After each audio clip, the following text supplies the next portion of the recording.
দিনাজপুর পাতিবিলা চরকতলা মোড়। এটা Patibila road highway রাস্তা, জীবননগর, চৌগাছা, যশোর। এই রাস্তা সব গাড়ি আসা যাওয়া করে। তা এই ব্রিজটা দীর্ঘদিন যাবৎ নষ্ট হয়ে পড়ে আছে অকেজো। এখানে হাজার হাজার বিঘা জমি চাষ হয়, সেই পানিগুলো সব বন্ধ হয়ে আছে, যাতে কৃষকদেরও মেলা ক্ষতি হবে পানিটা না বেরোলে। আর ছোটোখাটো গাড়ি তো যেতেই পারে না, ভেঙে যাচ্ছে, ভ্যান যেতে পারছে না, পিক আপ যেতে পারছে না, খুবই সমস্যা। হ্যাঁ, পুরা ব্রিজটা মাটি দিয়ে ভরাট করে দিয়েছে। হ্যাঁ, এখন এই পানি যাওয়ার কোনো লাইন নেই। কিভাবে চাই আমি প্রশাসনের দৃষ্টি আকর্ষণ করে বলছি, যাতে এই ব্রিজটা খুব তাড়াতাড়ি যেন সংস্কারের কাজ হয়। যদি না হয় তাহলে এই হাজার হাজার বিঘা চাষ নষ্ট হয়ে যাবে। কালভার্টের জন্য আমরা বিভিন্ন দিন ধরেই অনেক ভুগতেছি, ঠিক আছে। এখানে লোড গাড়ি নিয়ে এসে এখানে বেঁধে যায় নিচে, আমরা অনেক ভোগান্তিতে আছি। আর বৃষ্টিঘাত আসলে তো আরো সমস্যা হয়। আমরা দ্রুত এই রাস্তাটা কোনো সমাধানের আশা করছি। গাড়ি ভেঙে চুরে যাচ্ছে, উল্টে যাচ্ছে, লোড গাড়ি খুব সমস্যা। আমাদের যাতায়াতের বিভিন্ন ধরনের লোড গাড়ি আসে এখানে, আমরা ট্রলি গাড়িও নিয়ে যাই। এতে করে আমাদের দুর্ভোগের বিশাল অবস্থা।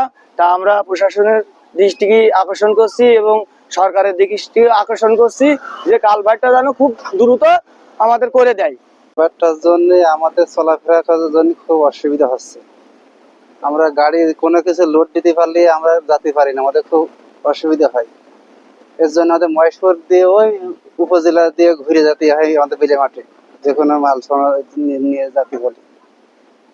কালভার্টটা আমাদের একান্তই দরকার। এই কালভার্টটা পাতিবিলা চরকতলা মোড়, এখান থেকে যাওয়া আসা করা আমাদের খুব সমস্যা। স্কুলের বাচ্চা নিয়ে যেতে খুব সমস্যা হয়। এই কালভার্টটা অতি তাড়াতাড়ি ঠিক করার জন্য। পাতিবিলা, বগা, হলো শ্রীরামপুর, নাটিমা, এই এলাকার আমরা কৃষক। আমাদের এই মাঠে আবাদ হলে শুধু এই ব্রিজটার জন্য পানি ঠিক মতন যেতে পারছে না, পানি বেঁধে যায়। বেঁধে যাওয়ার কারণে ঠিক মতন ফসল আমরা নিতে পারি না, ডুবে যায়। এটার ভিতর পানি যাওয়ার কোনো সিস্টেম নেই। সেই হিসেবে এখন যদি মোটা আকারের বৃষ্টি হয় তাহলে আমাদের মাঠের ফসলাদি সব ডুবে যাবে।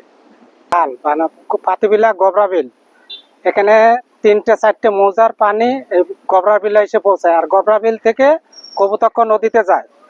কবুতক্ষ নদীর যাওয়ার একমাত্র লাইন এইটা। এই রাস্তার কালভার্টটা ভেঙে যে এই ব্যবস্থাটা, সংযোগটা বিচ্ছিন্ন হয়ে গেছে। এখন আজ 2 বছর ধরে এই কালভার্ট ভেঙে এই পানি যাওয়ার রাস্তা যোগাযোগটা বন্ধ হয়ে গেছে। এখন মনে করেন যে এই জায়গার এই কালভার্টটা অতি দ্রুত এই মৌসুম আসার আগে, বরদান লাগানোর আগে, বর্ষা মৌসুমে যদি কালভার্টটা না হয় এই জায়গাতে পুরো রাস্তা এমনি ভেকু দিয়ে কেটে পানি বের করতে হবে। আর তখন যাতায়াতের ব্যবস্থাটা খুব সংযোগ বিচ্ছিন্ন হয়ে যাবে, আমাদের চলাচলের ব্যবস্থাটাই নষ্ট হয়ে যাবে। পুরো গ্রামবাসীর রাস্তাই একটা এই জায়গায়।